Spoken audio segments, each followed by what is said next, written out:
Hello and welcome to another video. So today we're going to take a look at some of the new cards that have been announced. All of these have been posted on the Twitter, so you can check them out over there if you would like. But so far we've got quite a few today. We've got a nice gold here, Goblin Emperor, a 3-drop 2/2. Of course neutral, as all Goblin cards are. Fanfare, randomly put one of the following cards into your hand. Goblin, Goblin Leader, or Goblin Princess. Whenever an allied follower that originally cost 1 play point or less comes into play, give it Rush. Whenever an allied follower that originally cost 1 play point comes into play, give it Rush as it evolves. So this card is, I think, fairly interesting, especially the mechanic of randomly putting a card in your hand, especially for a neutral package. I think this has some potential. Goblin and Goblin Princess are both really good value.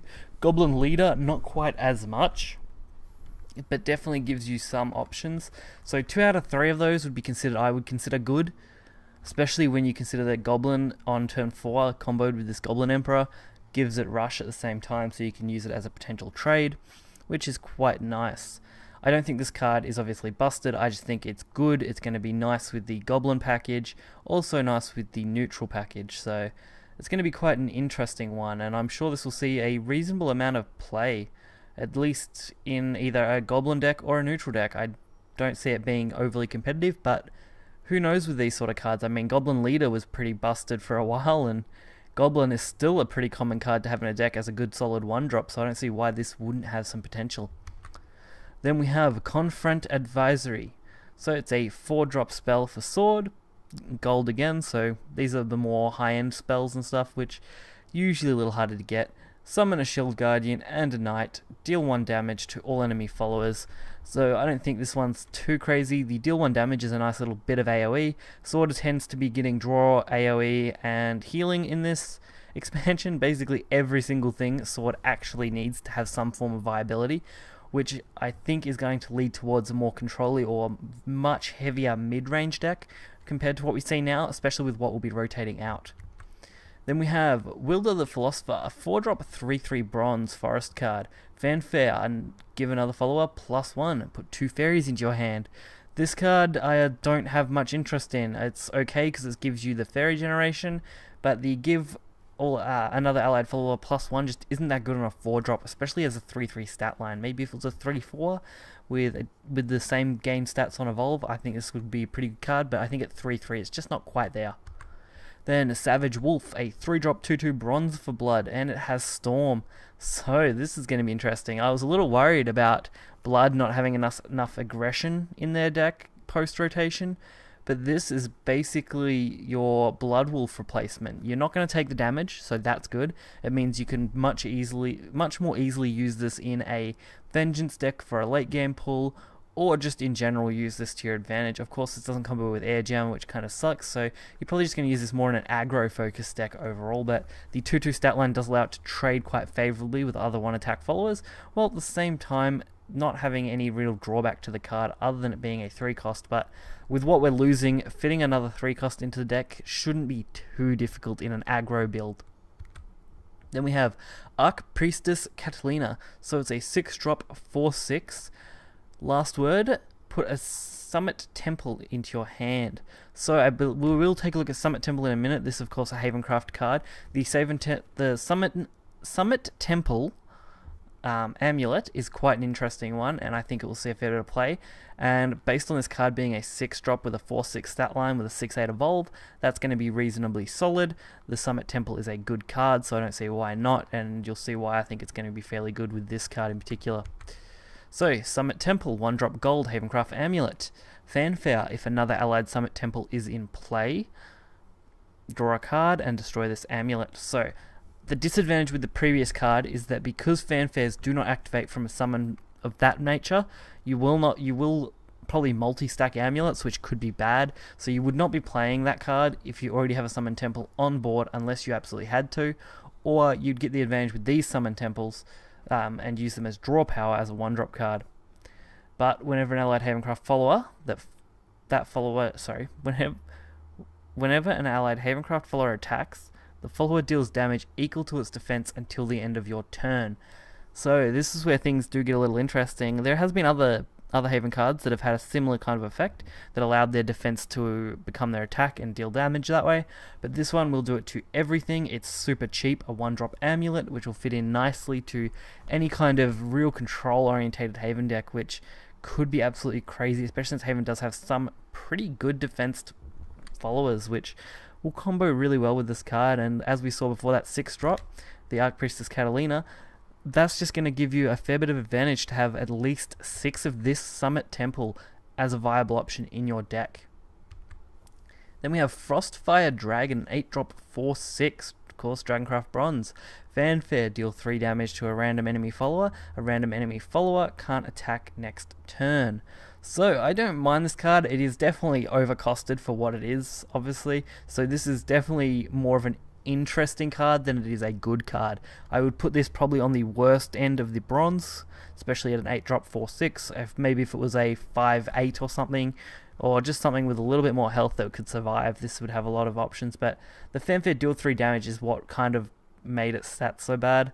Having that to a random enemy follower is pretty good. Not really worth the 8, I don't think. Maybe if you had that on the Evolve instead, and then just have a random enemy follower can't attack next turn as the unevolve effect. But who knows, if Dragon's Ramp is consistent enough, this could see some play, maybe in Unlimited more than in Rotation. But I think it's definitely got an interesting premise to the card, having dual effects, one being, well, both being random, but you can pretty much have a random enemy follower turn into whatever you want. So it's not so bad, but I just don't know how you could work this into a really solid deck. Then we have Puppet Room, a 3-drop amulet for Portalcraft. Countdown 3, Fanfare, put a puppet into your hand. At the end of your turn, put a puppet in your hand. So puppets are 0-cost 1-drop rushes that destroy themselves, I believe, at the end of your next turn, I think, or something along those lines. So puppets I have a lot of interest in. They're really aggressive, they can easily swarm the board, they've got a lot of stat boosters and alterations such as Storm. So I just think it has a good amount of potential. Whether it's going to be competitively viable is a different question altogether, but I definitely think it'll be fun and probably a deck that I'm going to focus on a fair bit coming into the very first few days of the next expansion. So be sure to check that out. Obviously Puppet Room will probably be included along with most of the other puppet cards. Then we have Cursed Scarecrow, probably the worst card so far printed for this entire set. This is what I would call basically pack filler. It's a 2-drop 4/1, so you know, a 2-drop 4/1 is going to be cleared by pretty much everything, so that's one drawback. Being in blood also doesn't make it that good, not unless we do combo it with some form of Storm Gain. That could be possible, or Rush Gain would be better because you can't attack the enemy leader anyway. Unless, I don't think we're going to have any kind of silencing mechanic where we can remove the can't attack enemy leader, so yeah. Not being able to attack the enemy leader at all really puts this card in a tight spot. Being a 4/1, easily clearable, even with its evolve being at a 6/3, still easily clearable. Nearly all 2-drop spells will clear this thing off easily, so I just don't know how to feel about this card, honestly. I don't mind the artwork, I have seen the evolve artwork and that looks cool too, but it's just definitely a pack filler card. Then we have Lancer of the Tempest, a 3-drop 3/2 gold Swordcraft Commander. It has Rush, which is always good. I mean, you may as well print it with nothing, but Rush is better than nothing, so why not? It is Fanfare, Enhance 7. Whenever the follower attacks, deal 2 damage to all enemy followers. So that's the part I like, the Enhance 7. While that probably makes this card way too expensive, it does give Sword an option for more AoE than what they had. And because this card can be a bit versatile with being a 3-drop 3/2 rush, you could use it to trade in the early game when necessary. So I do like the enhance effects for that, because you do have that little bit of versatility with most of them, where you can just play them normally, or you can use them for a bigger card at turn 7 and get some real damage. So it's definitely not the best card. It's got some potential, probably not going to be running a lot of decks, but it's not as bad as the previous card, Cursed Scarecrow. So next we have Leafman, a 2-drop 2/2 bronze. Fanfare, Enhance 5, give all allied followers +1/+0. Those followers can't be damaged by spells and effects. These effects last until the end of your opponent's turn. So the Enhance 5 is basically a Liza. effect, I think, based on reading the text, because obviously fanfare being at the start, everything below that then activates. So the enhanced 5, give all allied followers +1/+0. Those followers can't be damaged, so it's a really expensive Liza basically. So I guess they really didn't like Liza and they just wanted Leaf Man, I guess. +1's nice, but maybe if it was in the health it would be a little bit better. Then we have Darksaber Melissa, a 6-drop 6/4, a really awesome looking sword card. The artwork is amazing. The effect is, I would say, good to better than most other cards, honestly, especially sword cards. It is a ward fanfare, gain -X, -0. X equals the number of other allied followers in play, and then gain +0/+Y. Y equals the number of enemy followers in play. Cannot be targeted by enemy spells and effects. Of course, this will be clearable by Banes and random removal, but 90% of the cards in Shadowverse are removable by those sort of cards. So I don't see that as such a huge drawback, especially if you know how to play this kind of card, where you will be playing it mostly against either a semi-empty hand, a semi-empty board on your part, or just purely to bait out removal before you put down bigger threats. This is one of the many reasons I see Sword going towards a more controlled to late mid-game sort of decks, where they're looking at more AoE, healing, draw power, and cards like these that just stall out the game a bit. It's, it's not quite as good as B&B in the sense that it can be destroyed by those random targeted removals and those Banes, but I still think this has a lot of solid structure to it. I can see it being good. I see it still being slightly better than the other ward that Sword has, that gains a similar ability, just because of the way you can manage its stats and work around it. So not a bad card, certainly not the most overpowered card. I would say this is in a really nice middle ground. Then we have Holy Angel Aleta.